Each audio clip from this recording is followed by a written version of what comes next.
সহিংসতাহীন ও ধর্মীয় সংখ্যালঘু সহ সবার অংশগ্রহণ নিশ্চিতের মাধ্যমে একটি ভালো নির্বাচন করতে পারলে অন্তর্বর্তীকালীন সরকার ইতিহাসে স্থান পেতে পারে, এমন মন্তব্য করেছেন সিপিডির সম্মানীয় ফেলো ডক্টর দেবপ্রিয় ভট্টাচার্য। রাজধানীর একটি হোটেলে centre for government studies CGS আয়োজিত সেমিনারে এমন মন্তব্য করেন তিনি। বলেন, নির্বাচন অংশগ্রহণমূলক করার পাশাপাশি সংখ্যালঘু ও পিছিয়ে পড়া জনগোষ্ঠীর নিরাপত্তা নিশ্চিত করতে হবে।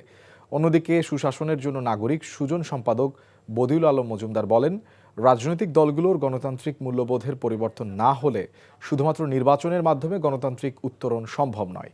সেমিনারে ধর্মীয় সংখ্যালঘু, আদিবাসী সম্প্রদায়, পিছিয়ে পড়া জনগোষ্ঠী ও তৃতীয় লিঙ্গের মাধ্যমে নির্বাচনী অংশগ্রহণ, রাজনৈতিক প্রতিনিধিত্ব এবং ন্যায় বিচারের সুযোগ নিয়ে গবেষণা প্রতিবেদন তুলে ধরা হয়। অংশগ্রহণের ক্ষেত্রে যে ধরনের ঘাটতি রয়ে গেছে এটাকে অস্বীকার করার কোনো সুযোগ নাই। ওই ধর্মীয় সংখ্যালঘু মানুষ, ওই ক্ষুদ্র জাতিগোষ্ঠী, ওই পিছিয়ে পড়া মানুষগুলোকে ভোট কেন্দ্রে যেয়ে ভোট দিতে হবে এবং তাদের নিরাপত্তাকে নিশ্চিত করতে হবে এবং ভোট উত্তর পরিস্থিতিতে তারা জীবন জীবিকাতে যেন কোনোভাবে বৈষম্যের শিকার না হয় সেটার দায়িত্ব নিতে হবে।